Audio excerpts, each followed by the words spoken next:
अस्सलाम वालेकुम everyone, my self doctor इकरा। सो हम कर रहे थे एनआरई के पास पेपर, लास्ट 100 क्वेश्चन हमने कर लिए थे इस अटैम्प्ट में से। सो नेक्स्ट देखते हैं incidence of drug induced pancreatitis. So जो पेनक्रेटाइटिस है आपने याद रखना है कि एक्यूट में उसका जो मोस्ट कॉमन कॉज होता है वो हमारे पास गॉल स्टोन्स होते हैं मोर देन 80%, और क्रॉनिक में अल्कोहल होता है। ड्रग्स की वजह से जो पेनक्रेटाइटिस है वो लीस्ट लाइकली है, that is only about 0.1 to 2%. Which of the following is true about infantile hypertrophic pyloric stenosis? What is infantile hypertrophic pyloric stenosis? आपको पता है जो स्टमक है, स्टमक की आगे जो जंक्शन है इसको हम पाइलोरस कहते हैं। सो कुछ बच्चों के अंदर ये बहुत ज़्यादा थिकंड होता है और इनको फिर क्या होना शुरू हो जाती है, वॉमिटिंग होना शुरू होती है। क्या इसमें बाइल होता है? नहीं, बाइल तो ड्यूडेनम में होता है, तो बाइल तो यहाँ से पीछे पीछे अभी तक मिक्स नहीं हुआ होगा। मेल टू फीमेल रेशो नहीं। हाइपोक्लोरीमिक हाइपोक्लीमिक अल्कलोसिस इसमें होती है, लेकिन शायद ये ऑप्शन यहाँ पे लाइक मिस इंटरप्रेट हुआ है। बेबी रिफ्यूज़ टू सक नहीं, वॉमिटिंग स्टार्ट होती है 2 से 4 हफ्तों पे, यस मोस्टली। और यहाँ पे आलमंड शेप साइज़ एक मास जो है ऑन एग्जामिनेशन फील हो रहा होता है और इसकी हेलर मायोटमी सर्जरी ही करनी पड़ती है, और उसको जो पाइलोरस की थिकनिंग हुई हुई है, हाइपरट्रॉफी हुई हुई है, उसको नैरो किया डायलेट किया जाता है। 30 ईयर ओल्ड मेल है, उसको 5 दिन से पेन और स्वेलिंग हो रही है in front of right ear. Tender adherent to skin, swelling पिछले 2 साल से थी और अब उसमें एकदम से इन्फेक्शन हो गया है मोस्ट लाइकली। क्या ये टीबी है? नहीं। टीबी की और तरह के सिम्टम है। कोई लिम्फ नोड है? नहीं। क्या ये पैरोटिड एडिनोमा है? नहीं, क्योंकि वो तो पेनलेस होता है। इन्फेक्टेड सेबिशियस सिस्ट है? हाँ, हो सकता है सेबिशियस सिस्ट एक पहले से 2 साल से वहाँ पड़ी हुई थी और अब वो एक्यूटली इन्फेक्ट हो गई है। So yes, infected sebaceous cyst हो सकती है।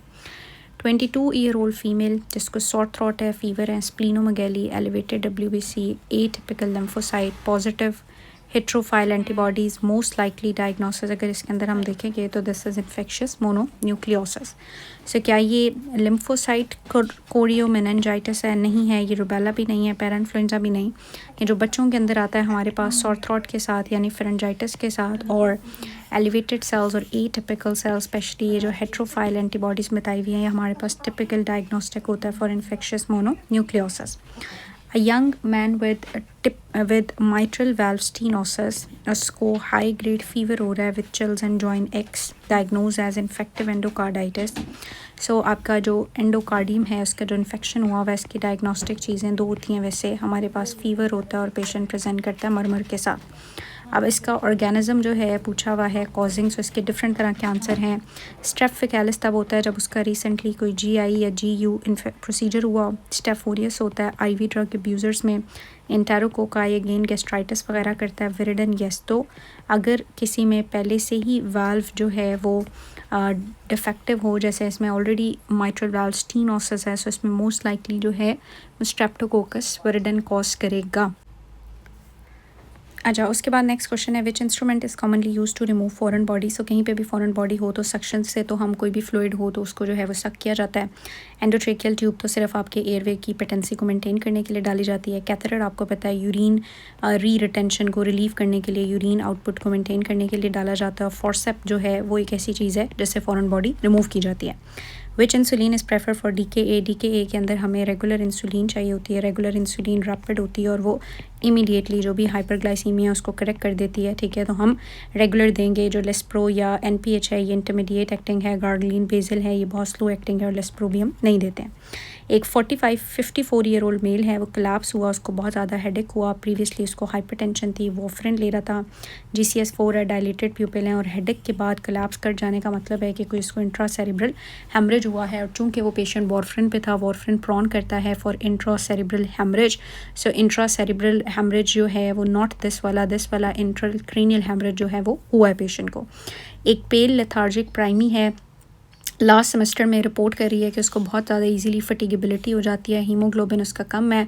मोस्ट लाइकली प्रेगनेंसी के अंदर जो मोस्ट प्रेवलेंट अनीमिया है वो आयरन डेफिशिएंसी अनीमिया ही है, नॉट B12, नॉट हीमोडाइल्यूशन, पायरोडॉक्सिन भी नहीं, ये भी नहीं। So iron deficiency yes. Best IV anaesthesia appendectomy के लिए हमारे पास जो होता है वो प्रोपोफॉल होता है, क्योंकि बहुत रैपिड एक्टिंग होता है, सो उसको हम देते हैं। लेकिन प्रोपोफॉल का एक साइड इफेक्ट ये होता है कि ये हाइपरटेंशन कॉज कर सकता है। सो अगर एक पेशेंट ऑलरेडी कोमॉर्बिडिटीज़ के साथ हो तो फिर उसमें हम प्रोपोफॉल नहीं देते। Best IV anaesthesia in diabetic, yes. So diabetic patient के अंदर ऑटोनॉमिक न्यूरोपैथी होती है, सो इनके अंदर अगर हाइपरटेंशन होगी तो फिर वो प्रॉब्लम हो सकता है। सो इनके अंदर हमने प्रोपोफॉल जो है वो नहीं देना होता, कीटामीन भी नहीं, मिडाजोलम जो है वो सेडेशन वगैरह करता है।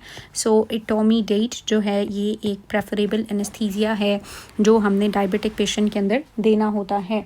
उसके बाद हमारे पास कहता है कि 10 साल की बच्ची है, उसने एंटीपायरेटिक सिरप ले लिया, 3 घंटे बाद जॉन्डिस रेस्ड एपीटीटी और ALT के साथ आई है।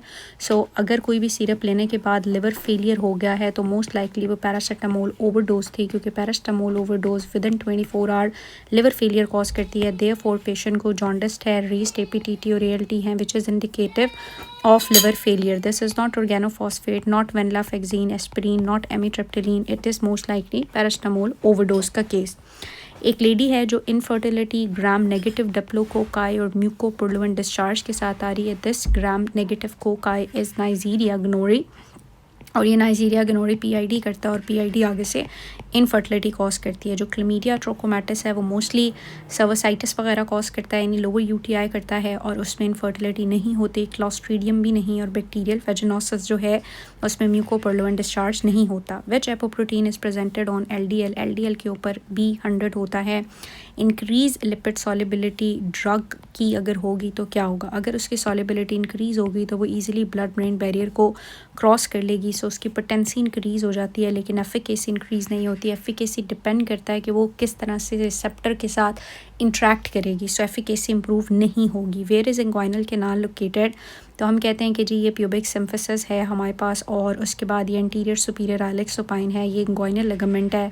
मिड वे से ऊपर हम यहाँ पे कहते हैं हमारे पास डीप इंग्वाइनल कैनाल है, और यहाँ से हाफ इंच ऊपर सुपरफिशियल इंग्वाइनल कैनाल है, सॉरी इंग्वाइनल रिंग है, and this is inguinal canal. So ये हमारे पास इंग्वाइनल कैनाल है, ये सुपरफिशियल इंग्वाइनल रिंग है, this is deep inguinal ring, this is inguinal ligament. So inguinal ligament से ऊपर होती है। Perineum no, below and parallel to inguinal ligament no, femoral canal नहीं, फेमरल कैनाल तो नीचे है।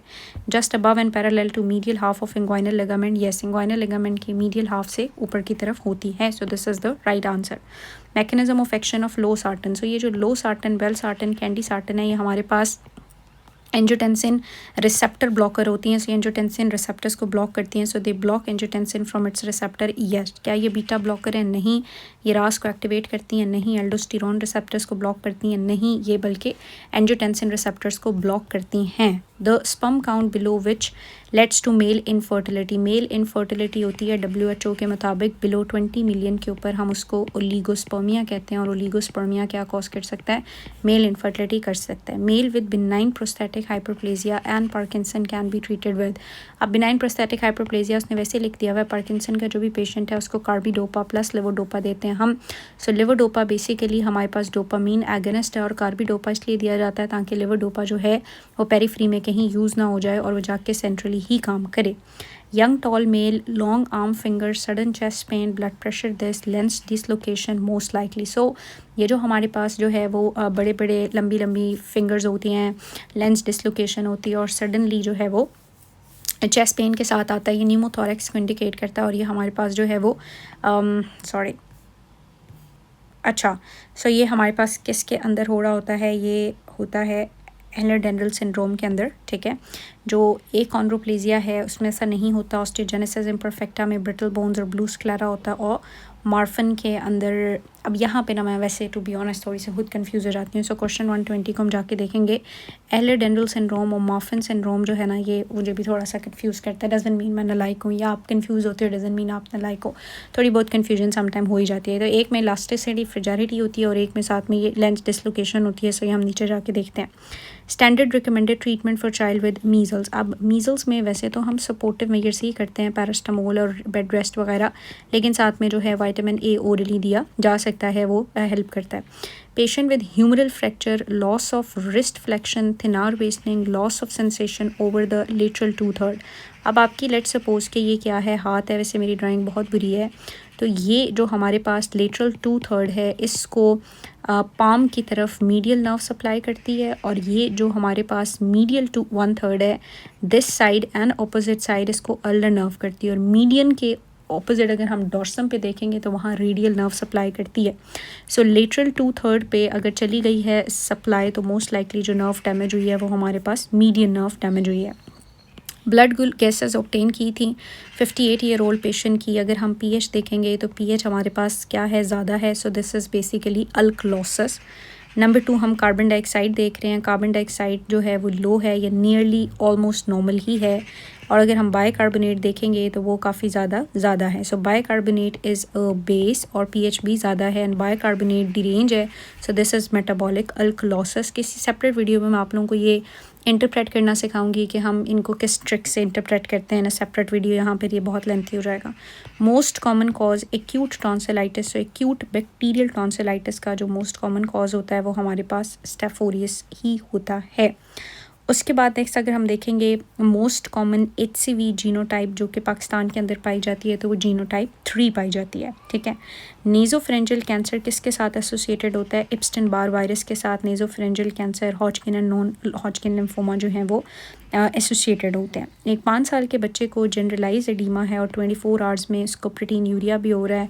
मोस्ट लाइकली दिस इज़ आपको पता है कि नेफ्रोटिक सिंड्रोम है। अब प्रोटीन लीक हो रहा है तो पीछे हमारे पास प्रोटीन कम हो रहा है। प्रोटीन अगर कम हो रहा है तो ऑनकोटिक प्रेशर भी कम हो रहा है और ऑनकोटिक प्रेशर कम होने की वजह से एडीमा हो रहा है, फ्लूइड लीक कर रहा है। Increase retention of sodium no, increase tissue hydrostatic pressure no, activation of reticulo endothelial system no, decrease colloid osmotic pressure. Yes, colloid या ऑनकोटिक प्रेशर हम उसी प्रेशर को कहते हैं जो प्रोटीन की वजह से है। सो वो कम है इसलिए फ्लूइड जो है वो हमारे पास लीक हो रहा है। ठीक है। अच्छा, अब नेक्स्ट जो है वो मैं आपको नेक्स्ट वीडियो के अंदर कराती हूँ। आई थिंक 122 MCQs हम लोग कंफर्म कर लेते हैं कि उसका आंसर क्या है, क्योंकि मैं खुद उसमें थोड़ी सी कंफ्यूज्ड हूँ। सो एलन-डेंडल सिंड्रोम है या मॉर्फन सिंड्रोम है, ये हम क्विकली देख लेते हैं। आई एम रियली सॉरी ये जो मैं जल्दी इसको स्किप कर रही हूँ। ओके नहीं, ये है मॉर्फिन, सॉरी मॉर्फिन है। सो ट्राइड ऑफ टॉल स्ट्रक्चर, ठीक है, एक्टोपिया लेंटिस और सडनली जो चेस्ट पेन है ये इंडिकेट कर रहा है प्राइमरी न्यूमोथोरेक्स को। दिस इज़ मॉर्फिन सिंड्रोम और मोस्ट लाइकली, और साथ में हमारे पास जब ये वैसे चेस्ट पेन के साथ आता है so tearing in nature, so this could be due to aortic dissection. जो एलेडेंड्रल है उसमें हाइपर मोबाइल जॉइंट होते हैं, ऑस्टियोजेनेसिस इम्परफेक्टा में ब्रिटल बोन और ब्लू स्क्लेरा होता है और एकॉन्ड्रोप्लेजिया में तो शॉर्ट स्टेचर होता है। ठीक है, तो बाकी MCQs करते हैं नेक्स्ट वीडियो में। Any question query please do ask. Thank you.